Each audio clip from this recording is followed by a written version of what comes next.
on the point of the procuring cheap labor, I was wondering what you know about the labor market impact assessment that companies would have to obtain in order to make a case to have someone come to the country because of a shortage of labor in an area.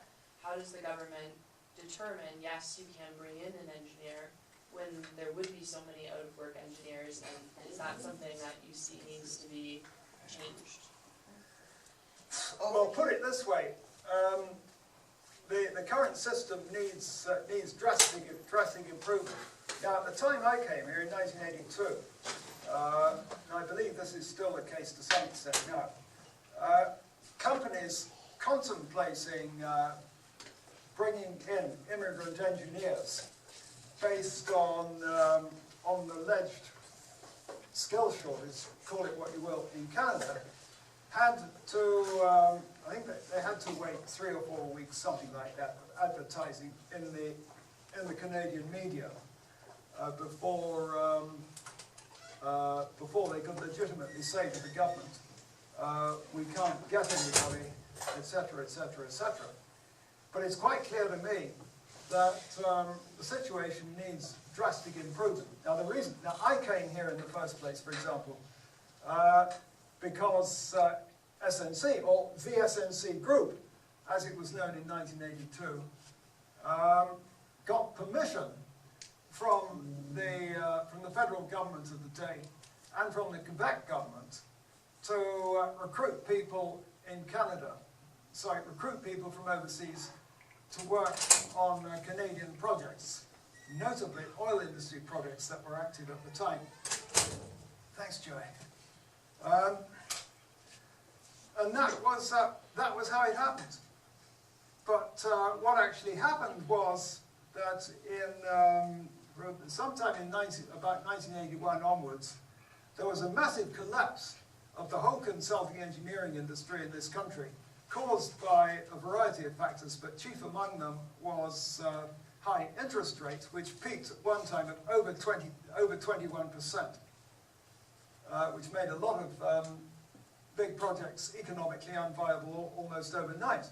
At the same time, it not only made it impossible for me to get another job after being laid off by SNC, but I got shafted again because I was laid off before I could even get unemployment insurance benefits, and that because of the 20-week eligibility rule applying to new entrants to the Canadian labour force. Of course, neither the company nor anybody else could be bothered to tell me that, could they, before I came over here. Absolutely elementary. Anybody who works in Canada for the first time, quite obviously, is automatically a new entrance to the Canadian workforce. Yet they can't be bothered to give out a critical piece of information affecting all such people, not just me.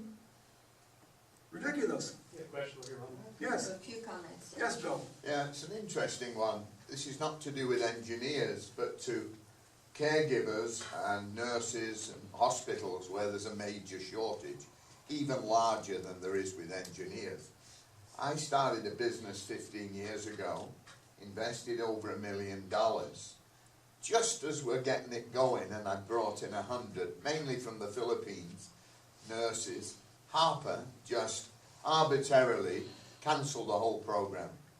And just in summary, this brought in trained nurses and caregivers to work either as live-in, to look after, grandparents and the elderly who lived alone, or to look after the children of people where they couldn't afford that. My own kids, for instance, it was costing them 1/3 of the salary of a school teacher just to look after the kids.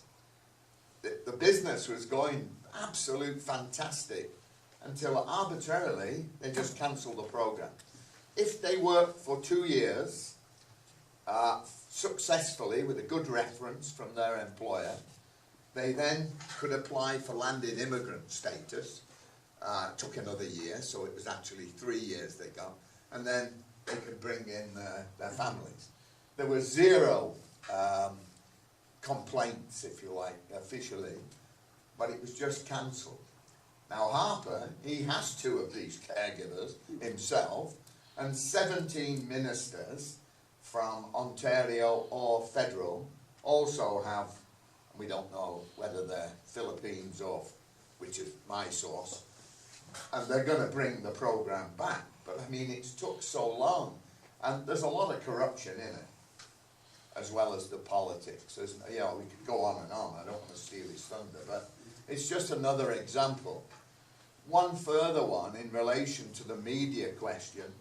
How many of you have heard of a company called Moose, or the Moose Consortium? It's fascinating. It affects every single one of us. It's not going to cost you a penny. But what it is, in summary, is a company, a consortium, is building and using 400 kilometres of existing rail track between Quebec and Ontario, which makes it a federal railway system. Okay? I've sent personally, together with other members of the consortium, and I'm vice president of this, 24 press releases. Now this is of interest to all of you. If you live in Quebec or Ontario, it's not costing you 1 penny, it's private money. Now is that of any interest? Instead of spending $1 billion, which the city of Ottawa is, I'll be dead and buried by 20 years when it gets to Canassa, where I live. But here we're bringing one that goes all the way to Smith Falls, all the way to, you know, and Quebec, federally, but they refuse to publish.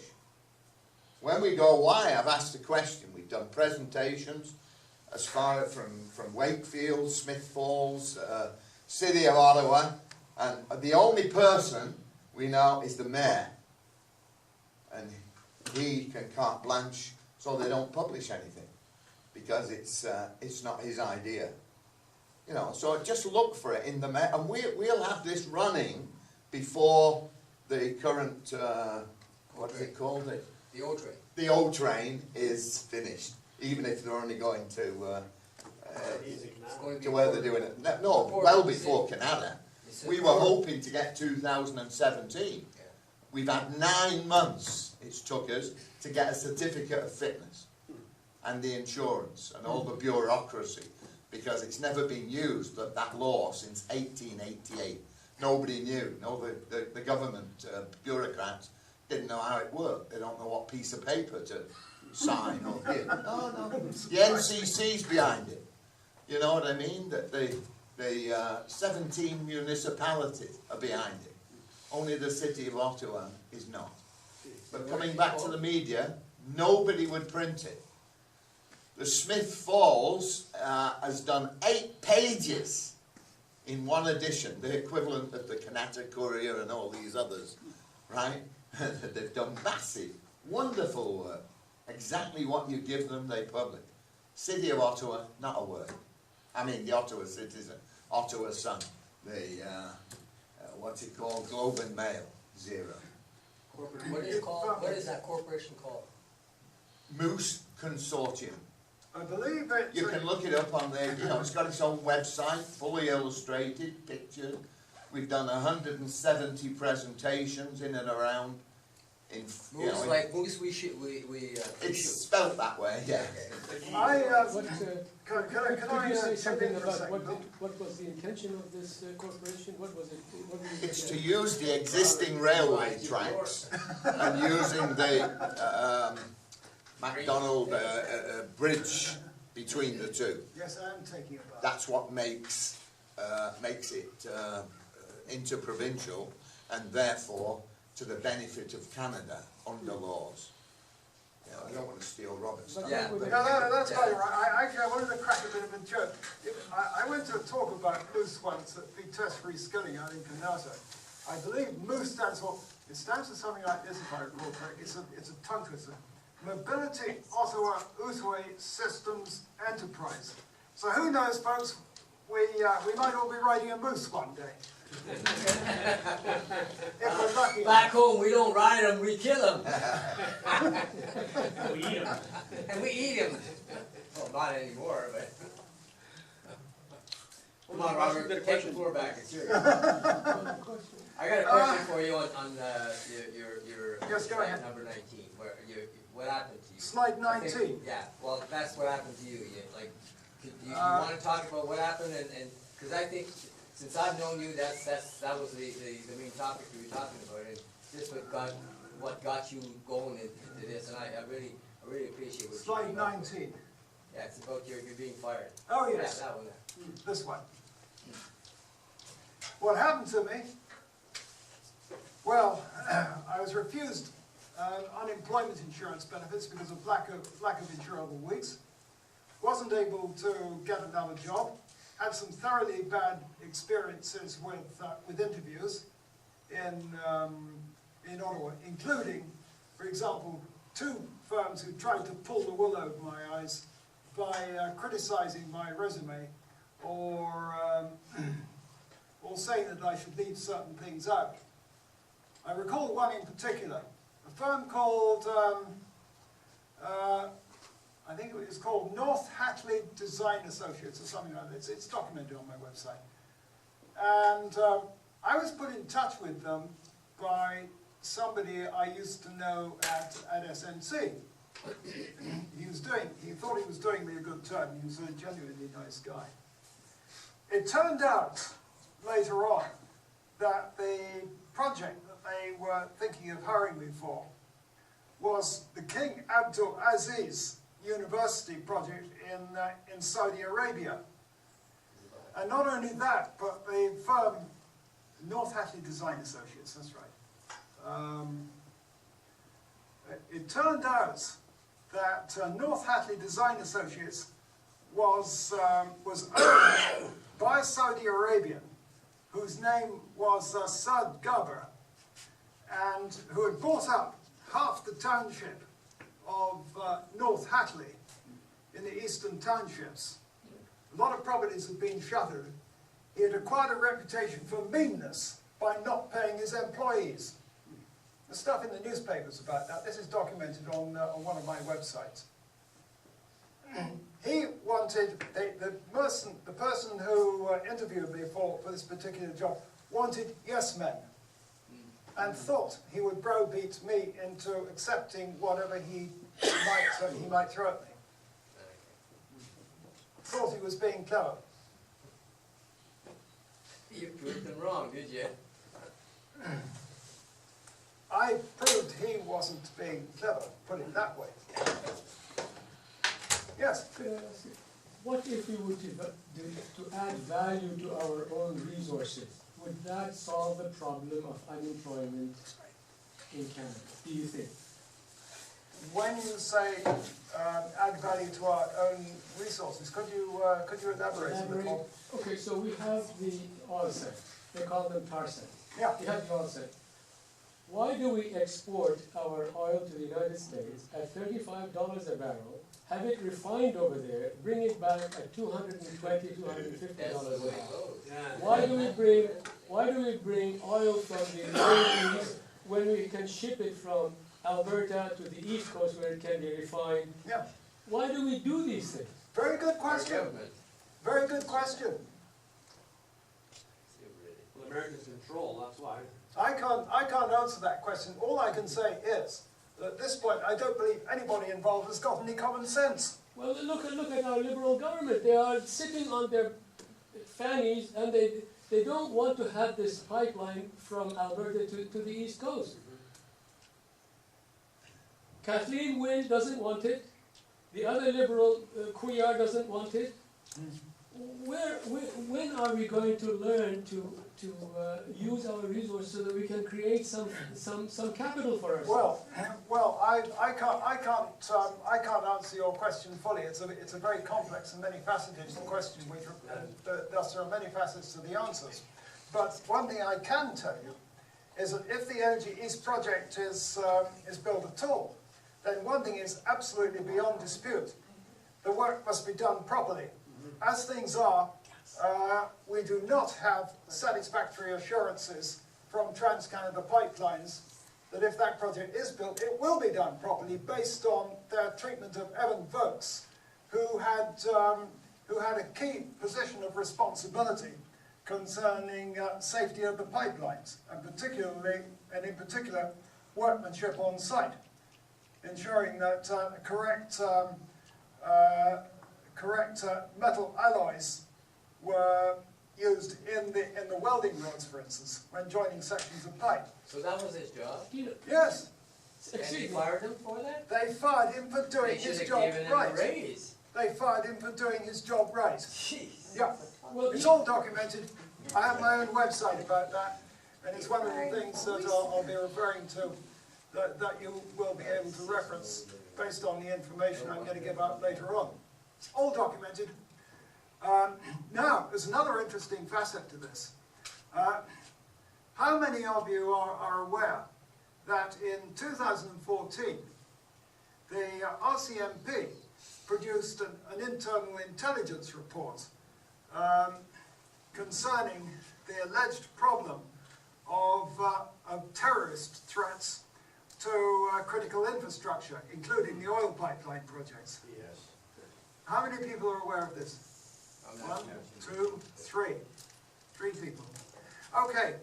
Well, that report was based on articles appearing in the mainstream media, none of which, and none of the articles referenced by the RCMP in that report said anything at all about Evan Vokes or the problems with Trans-Canada pipelines. Nope. So I told them what was going on, and I said, look, your assumptions about pipeline safety are being, your basic assumptions about pipeline safety are being undermined by the behaviour of Trans-Canada Pipelines and their treatment of Evan Vokes, who had a key position of responsibility for pipeline safety. And you know what?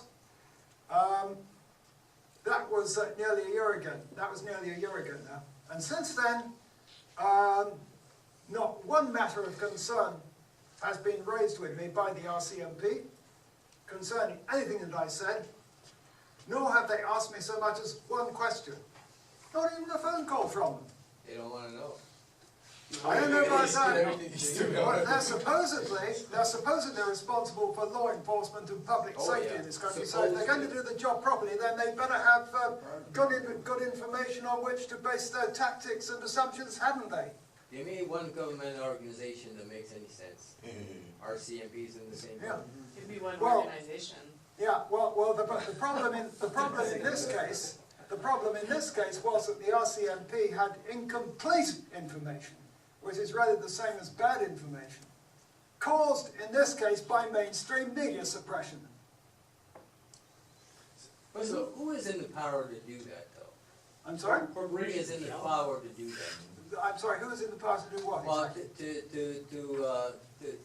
to silence the medias. I mean, corporations. I mean, it's. Well, I think it's a combination. It seems to me. It's got to be another group, like an interest group or something like that. Well, exactly, and for all we know, it might be Trans-Canada Pipelines themselves. In any case, I think the explanation lies in the fact that big business interests are dictating to the mainstream media what stories they shall or shall not report. That's what's going on. I demonstrated that was happening with the performance of the economy and unemployment and underemployment. I proved it. I got it documented. It's all referenced on the websites that I'm going to give out to you later. But I have a feeling it comes from further up than that. Oh, I think it does. We don't know who, of course. We don't know who it comes from exactly, because, of course, the people who are causing all this nonsense wish to hide from everybody, hoping that we won't guess what's going on or ask questions about it. Well, sorry, you've got people like me around. I question everybody, and I question people's motives as well when I see fit, when I think somebody's covering something up. Whoever is in charge of the economy, these are the people that Yeah. are Oh, yes. silencing the medias. I don't put up with any nonsense of that sort. And a lot of people don't like me for that, which probably explains why I've had endless trouble trying to get any meaningful work. I'm not liked in the business world because it wishes to brand me as a troublemaker based on political correctness. Yeah, exactly. And uncovering people who have seemingly limitless money to spend on poor quality lawyers to instigate vexatious libel lawsuits, or if it's not that, then it's money to bribe the people in the mainstream media to discourage them from reporting a story, or threatening them with a slap-type lawsuit if they do report anything. Well, you see, Robert, you create your new job.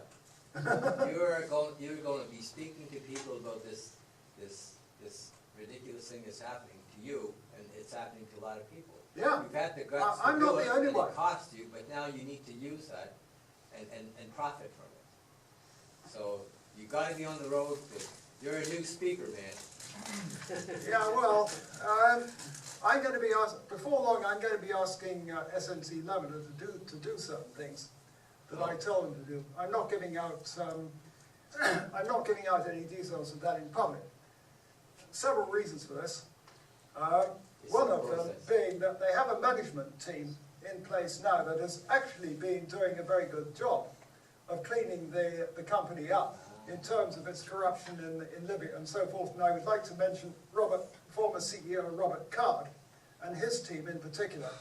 But they haven't finished the job, because there have been things going on involving me that they knew nothing about, because certain of their predecessors, notably Guy St-Pierre, a former president and CEO of SNC, concealed everything from them and thought they would do so forever. I have it all documented. So do you think you could go back to SNC? When you say go back to them, you mean... Working with them. If that new team is going to clean it up, do you think you Yeah. could go back? Well, who knows? It has been suggested to me on more than one occasion that maybe I should offer my services to them as an workplace ethics consultant or some such. Why not? Session Yes. 2. Robert, we have 2 more sections. Yes, we do. Well, And I'm sorry, ladies and gentlemen, we are running over time. I was expecting to end this This is a session very important session. That's true. at 8 o'clock. We got started a little late. It's now 8:23, so we've gone on a bit longer than I expected. So I think it would be a good idea now if we all took a little break for let's say about 15 minutes, and then I'll move on to part 2. Thank you for all your questions, ladies and gentlemen. That's part of what kept this going on a bit longer than I planned for. You're welcome.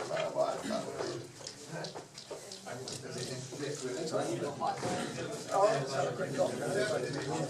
Yes, thank you. Yeah, no, just what it is.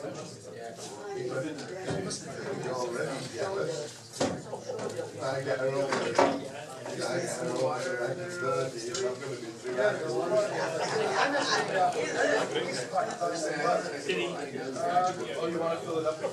Something like 4,500 pesos. Yes, I know. The projected Energy East project is just one of many such pipelines. Keystone system being one of them. The Energy East project pipeline is something like 4,500 kilometres total length, and about half of that lies within Ontario. Yes.